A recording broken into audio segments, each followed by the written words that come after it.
Peace, I think we need to redefine how we approach, how we find it, how we experience it, because it is possible to find peace even amidst the chaos.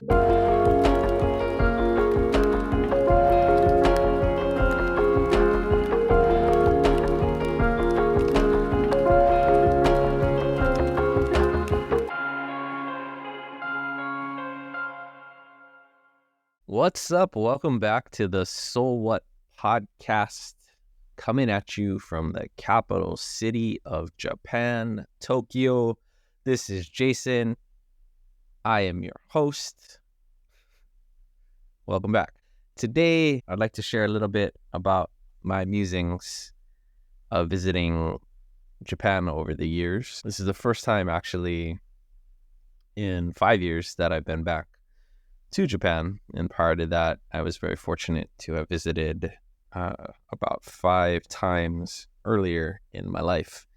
And each time that I visit here, it's a very interesting reminder, recollection of where I've been, how the seasons ebb and flow, and then just how to trust a little bit more within intuition, senses.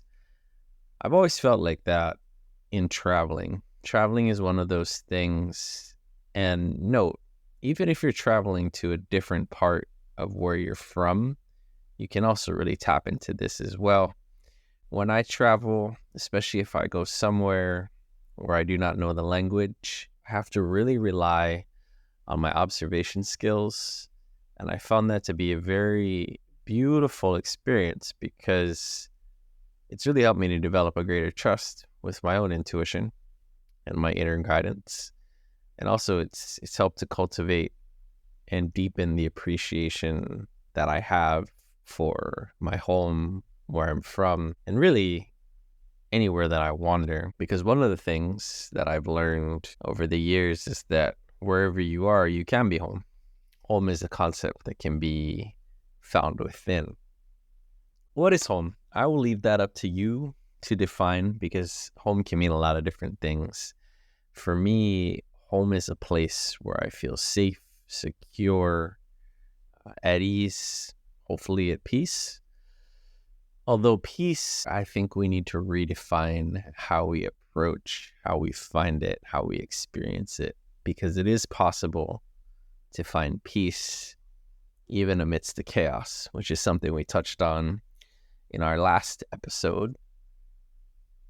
Home is one of those things that when you read different texts from various teachers, whether that be a spiritual teacher like Jesus or the Buddha, or perhaps a philosophical teacher who could borderline on the form of spiritual, the undercurrent tends to lead back towards a sense of within.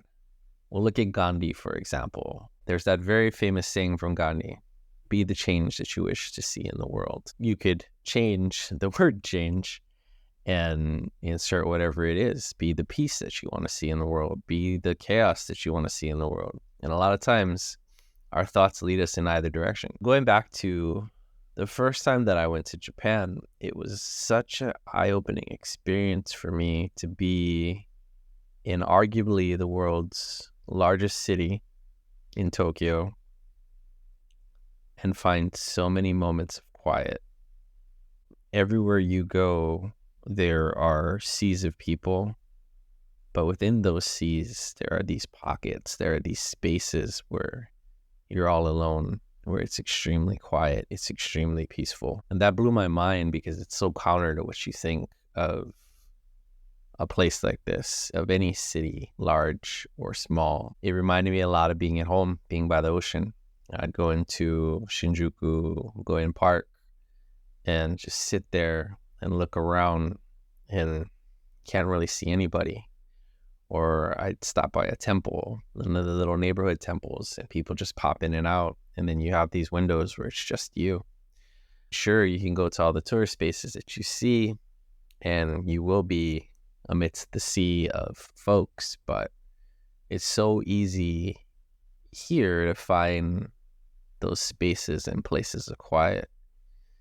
And that's super fascinating because it was a reminder to me of an earlier season in life where I found that in a different chapter when I left home. I'm big on exploration of your environment, here, wherever you can go. In Hawaii, we call it island fever. Sometimes when you got this itch and this need that you need to leave the islands. And I definitely at times have been afflicted with that, this sense of going out and seeing the world beyond. And on the flip side, there's this part of me that just never wants to leave. I just feel internally how special a place it is, how different it is. It's not to say that we're perfect. We're not. We got our fair share of issues. Unfortunately for humanity, we can't escape the darkness of who we are. And that's okay. It's really part of the reason why I believe that we have these challenges. It's an opportunity for us to change, to evolve, to grow. There's a reason there are differences in generations, and each generation hopefully will take the collective a little bit further and perhaps a little bit deeper than we were before. As my teacher often put, she would say, each morning you awake with a brand new consciousness. Consciousness is always expanding. And while that can expand on the micro of an individual, I also think it applies to the macro of the whole of the collective. Recall Gandhi, what we talked about earlier. Be the change that you wish to see in the world. If your consciousness is changed, then perhaps the world is changed as well. That first time that I was here, I'd sit, don't really know much of the language, but I understand at least how I feel, and I continue to work on further understanding that, which is something which is a little odd, especially as a male. Growing up, I really feel like the two normalized emotions you could really exhibit for anything that were appropriate was anger or humor. And there were many times that I wore both of those masks to cover up the anxiety, the depression that I at times would feel as I navigated and didn't understand experiences and was still learning and growing. And as I sat here and I looked and I observed, quite overwhelmed because I couldn't hear necessarily what was going on, but I in fact did hear quite a bit more by turning my gaze within. And it was really just seeing so many reflections. One of my earlier mentors, her name was C. Mamo Kim, something that she pointed out to me. She likens the world to being like a looking glass. Now, we've all heard the story of Alice in Wonderland. And if you haven't, check it out. Watch the Disney movie, watch something else. But the idea of going through the looking glass, these reflections, the characters that we see all around us each and every day, they paint a picture of what's going on within ourselves. And that's another one that I continue to be reminded of. It's also something, going back to the idea and the concept of peace, that gives me peace. What creates great frustration within me in another, it's really something that I not necessarily have mastered at applying more love and compassion within myself. You ever had the experience where you're with a loved one and they drive you bat crazy, and then you call them out on it and they're like, yeah, but you do that too? I can't tell you how many couples, friends, miscellaneous people who have happened across where we're having one of these conversations that dive in a little bit deeper, and that comes up and people tend to just laugh, nod their head in agreement because they've had those experiences. That to me is what the reflection, what the looking glass is like. Everywhere you look around here, the metaphor, so much glass, so much reflection. Even if there's a quick passing rain and the ground is wet, the lights, there's so much reflection going on. And as I reflected, and as I was taking it all in, it gave me a lot of peace that I could find quiet amidst this busyness. Because oftentimes for me, at least in how my days go, there's a lot of chatter in my head. There's a lot of noise, and it's really hard to just turn it off. Being back in Japan, I just feel super grateful. These seasons of highs, these seasons of lows that are often followed and replaced, they're never the constant. They're never what's lasting. When you're getting smashed, it's not pleasant, but you gotta breathe into it. And you gotta remember that, as someone who passed in my journey once told me, the light at the end of the tunnel is going nowhere. You're going to get there. And more recently, something my mom told me was, and the closer you get to the end of that tunnel, the light gets bigger. And it's so true. The other side to that coin, as soon as you get to that light, there's a brand new tunnel you go down to. And that's such a mind cluster, you know what, to ponder in the process. I feel like a lot of times we're given these goals, drives, things that we need to aspire towards. Do we really need them?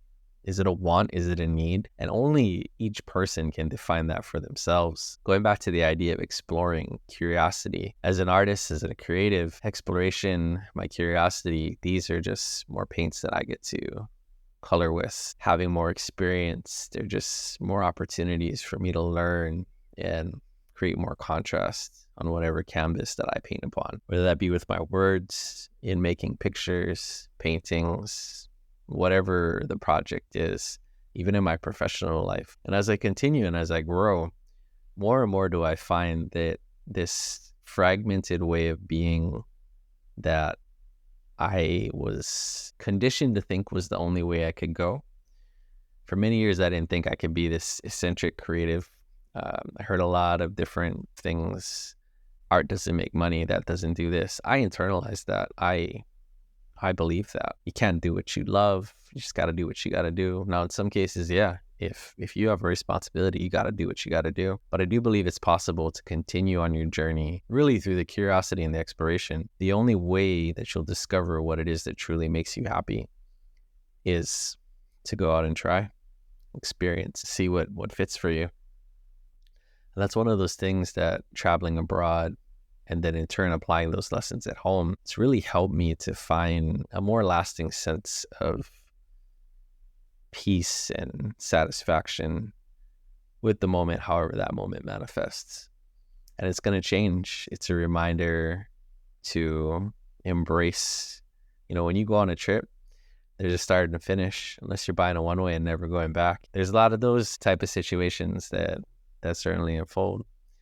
But the ebb and flow of life, if you look at nature, there's night, there's day, there's high tide, there's low tide. The ebb and flow in life means that there's going to be balance. And at some point, even if you're on this one way, you're going to have a destination back to wherever that back leads you. Might not be the same place physically, but it could be the same place holistically. And by that, I mean mentally, emotionally, spiritually, physically, and even socially. The take of every person is going to be completely different.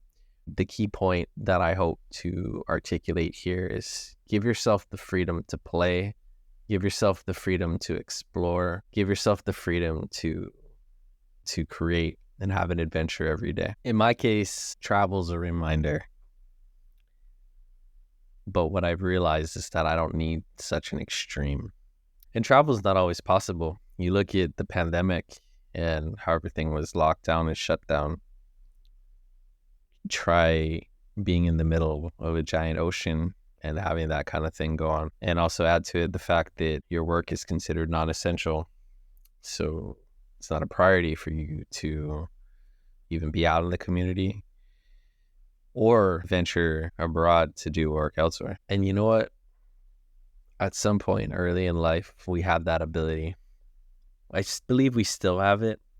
It exists within our inner child. But when you go back to small kid time and you go back to that freedom, that curiosity, before the world was full of all its no's and dumped those on you, before the world and all its no's were placed upon your shoulders, you imagined anything, you put anything down. You look at kids, one moment they're laughing, the next moment they're crying. Follow that up, they're playing and they're sharing. And it's such a beautiful, freeing way to be and to see the world. For me, Japan helped to serve that reminder. It's a reminder that came much earlier. And really, ultimately, it was a reflection looking into something that I always had. I just forgot. Back when I was doing one-on-one work with people in the spiritual sense and exploring, something that people would often share with me as they had to leave Hawaii was this sadness, this sense that they were losing something, that they wouldn't get to experience it again. And I'd always remind them, hey, you know what? The fact that you experienced that, that's something that you love. That's something that you feel, that aloha. It's a reflection of something that's speaking within you. It's a conversation that you're having within. In order to have a conversation, there's two sides. You already got that. Whatever it is, whether it's your trip away, whether it's just hopping in the car or the bus on your skateboard, bike, even just taking good old footmobile, going out there, hitting up your favorite coffee shop for a moment to just drink some coffee and going to go roll at the academy with your homies. Whatever your thing is, create the time and the space to do it, because that's another way that you can expand yourself into the moment and just be. Plus, it's kind of like the battery. You always got to recharge that battery, right? With that, mahalo. Thanks for listening. Thanks for being out there. I wish you all peace and prosperity on your journey. Let us know in the comments if there's anything you want to talk about. Stay tuned, because in a couple of weeks, hoping to get our first episodes with guests up. I'm super stoked. It's going to be some really illuminating conversations from people of all walks of life and backgrounds. Again, much mahalo. Thanks for being on this journey. Tell yourself thanks for being on the journey. It's not always easy to wake up. It's not always easy to get out of bed. But if you can get back to that place where you just really open your eyes and it's like, hey, thank you for this moment. Thank you for this breath. That's a great starting point to build from. All right, we'll catch you later. Shoots and ahui ho.